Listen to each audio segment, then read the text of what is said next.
Assalamualaikum sobat movie semuanya. Semoga yang nonton sampai habis nanti akan dimudahkan segala urusannya. Baik, apa kabar semuanya? Semoga kalian baik-baik saja ya. Iyalah, baik-baik saja ya. Jangan sakit-sakit. Oke, kali ini kita akan mereview film berjudul Sam Singgaroy. Film ini sangat beda dan keren pastinya, karena film ini bercerita tentang seorang pemuda hebat yang melawan kejahatan berkedok agama. Penasaran seperti apa kisahnya? Oke, tapi sebelum itu seperti biasa siapkan minuman terlebih dahulu biar nanti kalian tidak haus. Oke, biar nggak penasaran, langsung saja ini dia kisahnya. Fasu adalah seorang pemuda tampan bercita-cita menjadi sutradara. Kala itu Fasu sedang tidak membuat film pendek pertamanya bersama satu orang temannya. Film pendek itu bercerita tentang seorang gadis yang sejak kecil hobi melukis. Namun karena budgetnya terlalu terbatas, filmnya digarap sederhana biar pas selama berbulan-bulan. Fasu mencari pemeran utama untuk film gadis kecil yang hobi melukis itu, namun belum juga berhasil. Suatu hari, Fasu melihat seorang wanita cantik yang menawan bernama Karti di sebuah kafe. Menurut Fasu, Karti memiliki bahasa tubuh dan cara berbicara yang baik dari yang lain, sehingga Fasu merasa Karti adalah sosok yang pas menjadi pemeran utama dalam film pendeknya kali ini.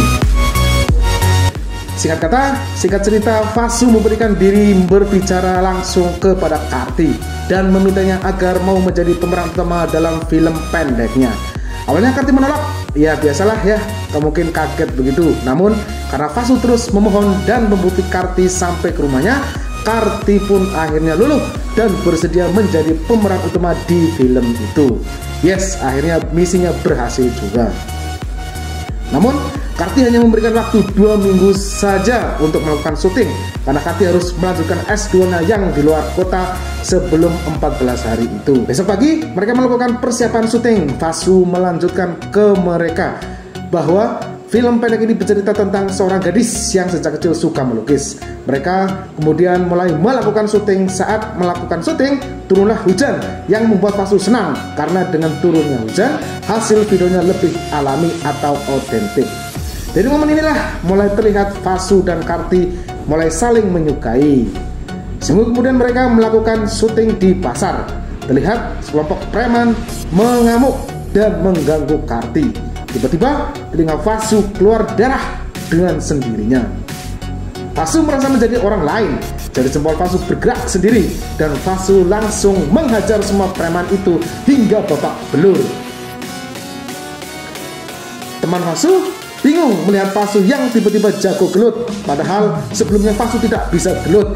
Mereka kemudian pulang ke rumah karena syuting video telah selesai. Sekarang Fasu harus menyelesaikan skripsi filmnya. Tatkala Fasu merasa buntu dan tidak bisa mengerjakan skripnya, tiba-tiba telinga Fasu keluar darah lagi dengan sendirinya. Dan anehnya, Fasu bisa mengerjakan hingga selesai dengan cepat. Setelah semuanya selesai, Fasu menunjukkan film pendeknya kepada seorang produser. Sang produser sangat menyukai film pendek Fasu yang berjudul Farnam. Sang produser akan memberikan dana dan tim kepada Fasu untuk proyek film selanjutnya. Untuk merayakan keberhasilan ini, Fasu dan teman Fasu, Karti, melakukan pesta kecil-kecilan di lantai atas apartemen Fasu. Di malam itu, Karti memberikan hadiah baju kepada Fasu. Ya, lebih tepatnya kemeja ya guys. Karti mengatakan bahwa Fasu pasti akan menjadi sutradara hebat suatu hari nanti. Jika kau masih mengingatku, pakailah baju ini saat kau sudah menjadi sutradara hebat, Fasu kata Karti. Beberapa jam kemudian, teman Fasu pulang karena lelah. Hanya ada Fasu dan Karti di sana. Karti menyatakan cintanya kepada Fasu dengan mengucup pipi Fasu. Mereka kemudian berpelukan, namun tiba-tiba telinga Fasu keluar darah dan Fasu menyebut nama perempuan yang bernama Rosi. Sontak, Karti sangat kecewa dan marah kepada Fasu. Dan saat itu, Fasu dan Karti tidak pernah berhubungan lagi. Teman Fasu menyuruh Fasu untuk fokus di produk film selanjutnya karena ini menyangkut masa depan Fasu.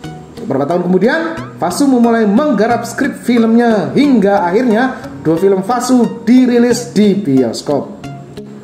Karena memang filmnya berkualitas, para penonton di bioskop merasakan kepuasan yang luar biasa. Setelah menonton, semua orang berebut foto selfie dengan Fasu. Tak butuh waktu lama, Vasu menjadi trending topik yang kemudian viral dan dibicarakan di seluruh India sebagai seorang produser film yang sukses. Seorang produser film sukses dari Hindi alias Bollywood membenci film Vasu dan berniat membuat remake versi India. Sang produser mengundang Vasu ke kantor Mumbai untuk melakukan konferensi pers. Di sisi lain, di kota Kolkata, salah satu penerbit terbesar di India, ini SR Publication, sedang membicarakan film Vasu yang terbukti menjiplak dari buku-buku yang mereka terbitkan. Pihak SR Publication langsung melakukan hal ini kepada kepolisian Mumbai.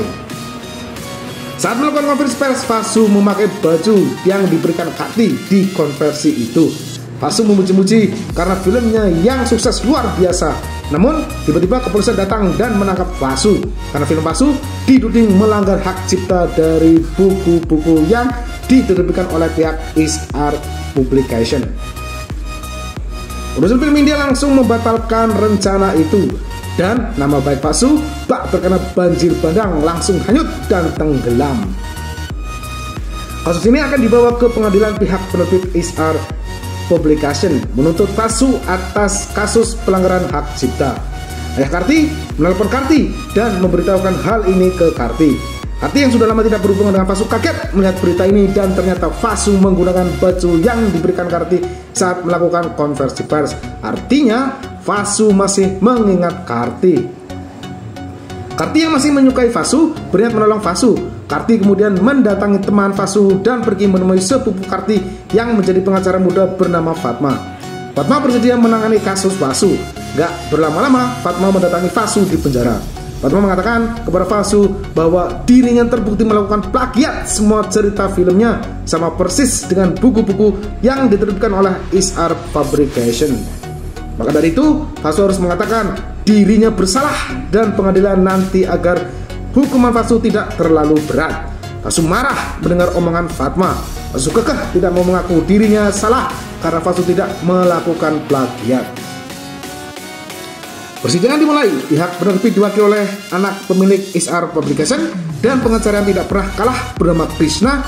Krishna maju dan mengutarakan argumennya. Krishna mengatakan bahwa skrip film Vasu terbukti sudah ditulis oleh seorang penulis tahun 1971 bernama Syam Singharoy dan diterbitkan oleh SR Publication. Hakim kemudian membaca dua buku yang terbukti persis dengan cerita di dua film Vasu. Karena ingin membela diri, Vasu menantang hakim melakukan tes kebohongan. Dengan senang hati, Krishna mengiyakan tantangan Vasu.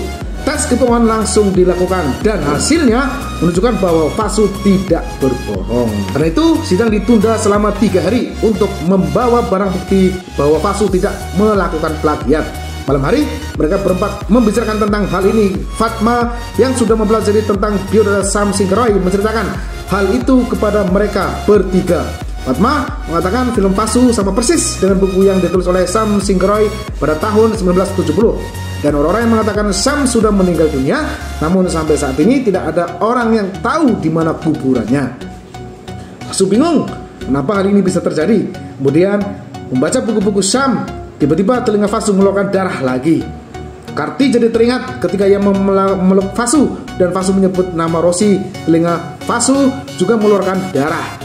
Vasu mengatakan hal ini sudah sering terjadi padaku, namun aku tidak tahu kenapa dengan telingaku akhir-akhir ini. Karti meminta tolong kepada dosen S2-nya, Karti yang ahli di bidang ini.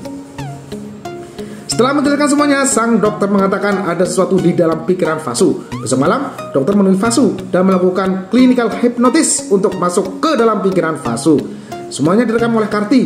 Vasu kemudian minum pil yang diberikan sang dokter. Vasu diperintahkan untuk memejamkan matanya.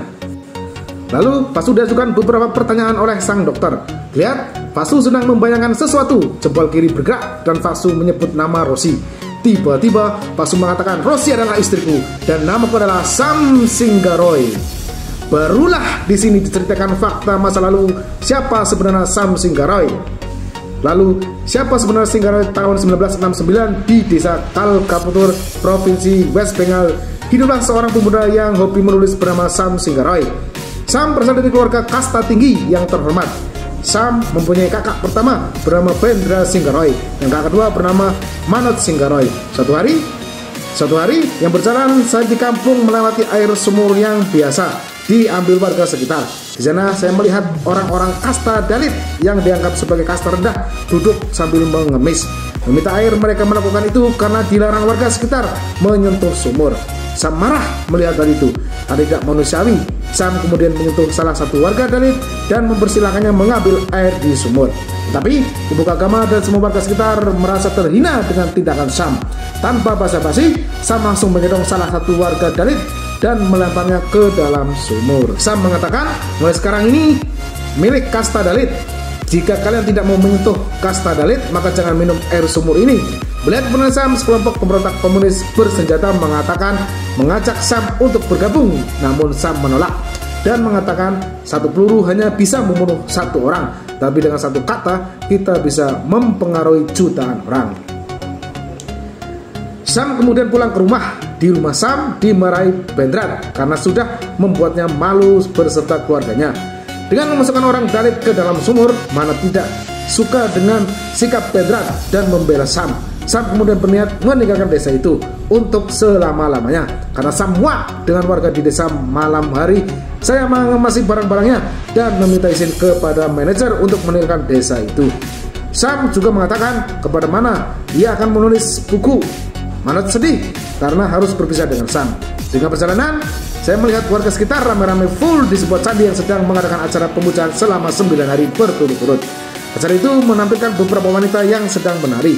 Sam lalu ajak masuk ke dalam kerumunan itu. Terlihat semua orang sedang melihat beberapa wanita menari. Mata Sam tertuju pada salah satu wanita bernama Maitri.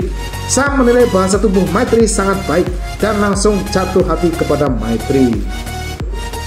Setelah acara selesai, Sam bertanya kepada salah satu warga sekitar mengenai siapa para wanita yang menari itu. Dia menjawab, para wanita itu adalah pendatang dari Bangladesh yang tinggal dan hidup di dalam candi. Mereka dilarang keluar dari candi karena mereka istri-istri dewa. Semua orang lalu keluar dari candi. Lihat di dalam candi seorang pria bernama Han yang mengaku utusan para dewa berdiri di depan para wanita-wanita. Kemudian diperintahkan untuk berdiri berjajar, makan, lalu memilih salah satu wanita untuk memuaskan hasrat biologisnya sebagai bentuk persembahan para dewa. Di malam kedua, Sam mendatangi candi untuk melihat Maitri menari. Namun kali ini Sam berbicara kepada Maitri dan mengajukan keluar. Tetapi Maitri bingung dan tidak harus berkata apa. Di malam ketiga, Sam memberanikan diri mengatakan kepada Maitri bahwa ia akan menunggu Maitri di pintu belakang pukul 10. Malam tepat 10, malam Mitra yang penasaran dengan Sam memberanikan diri untuk menemui Sam. Sam lalu membonceng Mitra ke pantai. Di sana Maitri melongo saat melihat laut karena selama ini Maitri tidak pernah keluar candi dan tidak pernah tahu kehidupan di luar. Mereka berdua lalu berkenalan satu sama lain. Setelah lama mengobrol, Sam mengantar Maitri ke candi. Mereka berdua bertemu di setiap malam. Malam berikutnya, saya mengajak Maitri ke malam bunga mawar. Karena kecantikan Maitri menyerupai bunga mawar, mulai saat itu saya mengganti nama Maitri menjadi Rosi. Di malam ke-7, Sam mengatakan Rosi bahwa yang dilakukan malam bukanlah ritual agama, namun jasa perbudakan wanita. Sam lalu mengajak Rosi menikah dan pergi dari desa itu. Sam akan menulis buku untuk mengutarakan pemikirannya. Namun Rosi masih ragu karena Rosi takut jika keluar nanti masyarakat tidak menerimanya. Akhirnya Rosi pergi bersama-sama. Di malam ke-8, terlihat Rosi bersiap-siap untuk pergi. Namun Mohan datang. Para wanita wajib diperintahkan berbaris seperti biasa. Mohan melihat gadis kecil untuk memuaskan hasrat biologisnya. Sebagai bentuk persembahan para dewa, dan gadis itu pun meronta-ronta karena tidak mau memuaskan Mohan. Rosi yang merasa kasihan menahan gadis itu kecil itu, namun hal itu membuat marah dan dipukuli oleh Mohan. Rosi sampai babak belur. Mohan kemudian buang air kecil di tubuh Rosi. Di pintu belakang, Sam sudah menunggu lama, namun Rosi belum datang juga. Sam lalu melihat seorang dokter masuk ke dalam candi. Sam yang penasaran memberanikan diri untuk masuk ke dalam candi. Sam melihat Rosi yang terluka dan terbaring lemah di lantai. Teman Rosi menceritakan apa yang terjadi. Sam marah besar kepada Mohan. Besok malam, di malam ke-9, malam terakhir di acara pemujaan, Sam yang terbakar emosinya datang menggunakan motor dan melepas masuk ke dalam candi. Sam menabrakkan motornya ke salah satu anak buah Mohan hingga jatuh tersungkur. Sam langsung mengajar babak belur mereka semua. Mohan melemparkan pedang ke arah Sam, namun Sam berhasil menangkisnya dengan pedang itu. Sam mengajar semua anak buah Mohan hingga koit. Sam berhadapan dengan Mohan dan menghajar Mohan. Sam mengambil pedang di patung dan langsung memotong lontong mahal hingga tugel. Sam lalu menyeret Mohan dan melemparnya ke atas bara api hingga koit. Setelah itu Sam mengatakan di depan semua orang bahwa wanita bukan budak siapapun. Sam kemudian membawa Rosie pergi ke Kolkata. Rosie semakin terpukau dengan dunia luar yang melihat kereta api, gedung-gedung tinggi. Sam mendatangi penerbit Royal Prince dan ketemu dengan pemiliknya bernama Sam. Sam meminta pekerjaan di sana dan saya pun menerimanya. Karena Sam bekerja dengan giat sembari Sam menulis bukunya sendiri. Beberapa hari kemudian Sam menikahi Rosie. Setelahnya buku selesai, Sam memberikan kepada Sayan. Sayan membaca buku itu dan merasa tertarik. Sayan langsung mencetak dan menjual buku itu, dan ternyata buku itu diminati masyarakat banyak. Sam terus menulis buku tentang keadilan manusia dan menghapus aturan kasta yang semakin berani mengutarakan pemikirannya dalam sebuah buku. Hingga akhirnya Sam ditangkap dan dipenjara. Sam tidak takut dan terus melanjutkan perjuangan tahun 1975. Sam menulis sebuah buku yang membongkar kebobrokan candi yang mengadakan ritual sesat atas nama agama. Buku itu kemudian viral dan dibicarakan semua orang. Orang menyukai buku itu, namun tidak sedikit yang membencinya. Sam dikenal banyak orang dan mendapatkan banyak bantuan dana. Dengan dana itu, Sam mendirikan yayasan sosial bernama Isar Trust. Isar Trust membuka secara resmi yayasan itu bernama Sarada, cucu perempuan Sam yang masih kecil.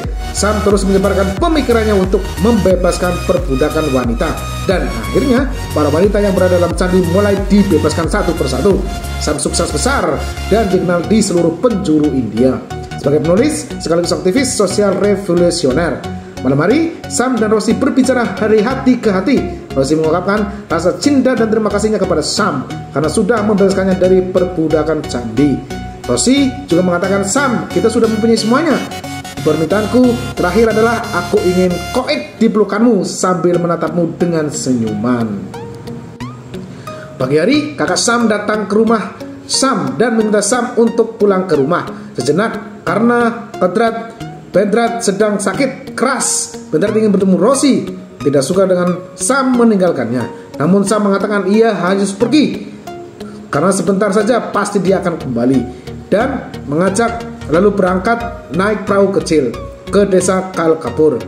Di perahu itu, Sam menulis sebuah cerita pendek tentang gadis kecil yang suka menulis itu, yang suka melukis itu. Kemudian berikan kepada Manoj. Manoj juga membaca dan menyimpan cerita itu. Sesampainya di rumah, Bendrat menyambut Sam dengan penuh kehangatan. Bendrat lalu memerintahkan Manoj pergi ke pasar untuk membeli buah kelapa. Saat Manoj sudah pergi, Bendrat kemudian mengajaknya makan bersama. Tiba-tiba Bendrat menusukkan pisau berkali-kali ke perut Sam hingga koit.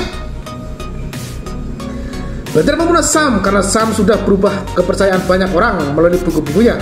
Manoj yang tidak tahu apa-apa datang dan menjerit penuh sesak. Melihat sang adik tercinta tewas dibunuh, Manoj menyesal karena menurut Manoj, Bendrat untuk memanggil Sam pulang. Tiba-tiba Vasu terbangun dari tidurnya dan mengatakan ia harus pergi ke Kolkata untuk menemui Rosie. Vasu baru sadar bahwa dirinya adalah reinkarnasi dari Sam Singh-Roy. Ditemani Padma, Karti dan temannya, dia mengunjungi Kolkata, tepatnya ke penerbit Sam. Setibanya di sana, Sam bertemu dengan Sarada yang sudah menjadi seorang ibu. Namun Sam tidak menemukan Rosie. Sam bingung harus mencari Rosie kemana lagi.